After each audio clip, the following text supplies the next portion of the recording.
اعوذ باللہ من الشیطان الرجیم بسم اللہ الرحمن الرحیم۔ لاکھوں کروڑوں درود حضور پاک صلی اللہ تعالی علیہ وآلہ وسلم اور ان کی آل پر۔ دوستو، آپ سب یہ بات تو جانتے ہیں کہ انسان خطا کا پتلا ہے اور ہم سب سے ہی غلطیاں ہوتی ہیں، لیکن کبھی کبھار ایک امپلائی کی غلطی سے پوری کمپنی بند ہو سکتی ہے۔ آج کی اس ویڈیو میں آپ کو ورکر سے ہونے والی سب سے مہنگی ترین غلطیوں کے بارے میں بتانے جا رہا ہوں۔ تو آگے بڑھنے سے پہلے اگر آپ نے ہمارے چینل کو سبسکرائب نہیں کیا تو ہمارے چینل کو سبسکرائب کر لیں تاکہ مزید انٹرسٹنگ ویڈیوز آپ تک پہنچتی رہیں۔ Number 4، Google. دوستو، دنیا میں کوئی بھی انٹرنیٹ یوزر ایسا نہیں ہوگا جو گوگل کے بارے میں نہیں جانتا ہوگا۔ یہ دنیا کی سب سے فیمس کمپنی ہے۔ آپ یقین نہیں کریں گے کہ گوگل ہر روز $60 ملین کماتا ہے۔ گوگل کی سالانہ انکم سے 21 تاج محل بنائے جا سکتے ہیں۔ آف کورس یہ سارا پیسہ ایڈورٹائزمنٹس کے ذریعے کمایا جاتا ہے۔ گوگل ویب سائٹ اور سوشل پلیٹ فارمز پر کروڑوں ڈالرز کی ایڈورٹائزمنٹس کرتا ہے۔ اس بزنس میں بہت سارا پیسہ ہر سیکنڈ میں سرکولیٹ ہوتا ہے اور چھوٹی سی بھی غلطی سے ملین کا نقصان ہو سکتا ہے۔ پچھلے سال گوگل کے ایک امپلائی سے ہونے والی چھوٹی سی غلطی سے کمپنی کو $10 ملین کا نقصان ہوا۔ امپلائی نے غلطی سے ایک ایڈورٹائزمنٹ کمپین لانچ کر دی جس میں کوئی ایڈ نہیں تھا، صرف ایک یلو ریکٹینگل تھی، مینز ایک ایمٹی ایڈ جس میں کوئی چیز یا پروڈکٹ نہیں تھی۔ وہ لاکھوں ویب سائٹس پر شو ہونا شروع ہو گئی۔ اس مسٹیک کو 45 منٹ بعد نوٹس کیا گیا اور صرف 45 منٹ میں گوگل کو $10 ملین کا نقصان ہو گیا۔ اب اس امپلائی کی تو خیر نہیں۔ نمبر 3،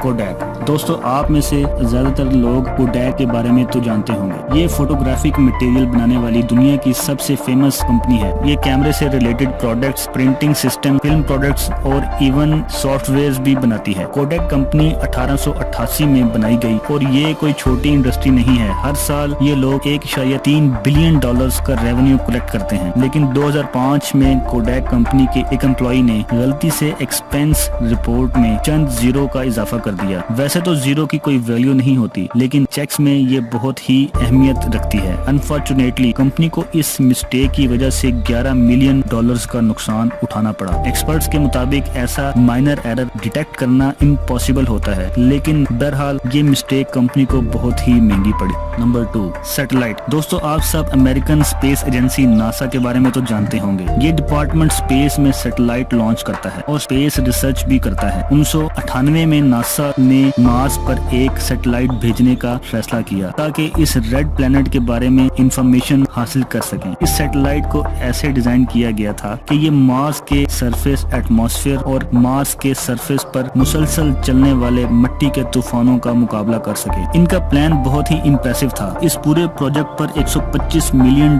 خرچ ہوئے۔ 11 دسمبر 1998 کو اس سیٹلائٹ کو لانچ کیا گیا اور ٹھیک 9 ماہ بعد اس نے مارس پر پہنچنا تھا۔ اس سیٹلائٹ نے 940 ملین کلومیٹرز کا فاصلہ طے کرنا تھا، لیکن چند دنوں بعد اس سیٹلائٹ کا سگنل لاسٹ ہو گیا۔ جب اس کی تحقیقات کی گئی تو پتہ چلا انجینئرز اس سیٹلائٹ کا کوڈ انٹر کرتے وقت سگنل یونٹ کنورٹ کرنا بھول گئے تھے، جس کی وجہ سے اس کا سگنل لاسٹ ہو گیا۔ ناسا کا یہ پورا پروجیکٹ بری طرح فیل ہو گیا اور امپلائیز کی غلطی کی وجہ سے $125 ملین خلا میں ہی غائب ہو گئے۔ نمبر 1، ٹرانس الٹا۔ دوستو، اگر آپ نے کمپیوٹر یوز کیا ہے تو آپ نے اسپریڈ شیٹ کے بارے میں تو ضرور سنا ہوگا۔ یہ ایک ایکسل نامی کمپیوٹر اپلیکیشن ہوتی ہے جو کسی بھی کمپنی کا فائنینشیل ڈیٹا ریکارڈ کرنے کے لیے یوز کی جاتی ہے اور اسے اینالائز بھی کر سکتی ہے۔ سادے الفاظ میں، جیسے پرانے وقتوں میں رجسٹرز میں حساب لکھا جاتا تھا، ویسے ہی کام اب یہ سافٹ ویئر کرتا ہے۔ پھر بھی اس میں ڈیٹا انٹر کرنے والے کمپنی کے امپلائیز ہوتے ہیں جو کہ غلطی کر سکتے ہیں۔ 2003 میں کینیڈین انرجی کارپوریشن، جس کا نام ٹرانس الٹا تھا، اس کے ایک امپلائی نے اسپریڈ کو کمپائل کرتے وقت ایک سیریس مسٹیک کر دی۔ اصل میں اس کمپنی نے جتنے بھی کنٹریکٹس خریدے تھے ان کی پرائس غلطی سے زیادہ لکھ دی اور کمپنی کو پروفٹ کی بجائے بیڈنگ میں زیادہ پیسہ دینا پڑ گیا۔ اس سمپل مسٹیک کی وجہ سے کمپنی کو $24 ملین کا نقصان اٹھانا پڑا۔ کمپنی کے چیئرمین کا کہنا تھا کہ اس امپلائی نے صرف کٹ اور پیسٹ کرنے میں غلطی کر دی اور ان ایکسٹرا زیروز کو بھی ڈیٹیکٹ نہیں کیا جا سکتا تھا۔ ویسے مجھے کوئی آئیڈیا نہیں کہ اس امپلائی کے ساتھ کیا ہوا ہوگا۔ دوستو، ویڈیو اچھا لگا ہو تو لائک ضرور کریں، اپنے دوستوں کے ساتھ شیئر کریں۔ تو اگر آپ ہمارے چینل پر نئے ہیں تو ہمارے چینل رحمت اسلام کو سبسکرائب کرنا بالکل بھی نہ بھولیے۔ اللہ نگہبان۔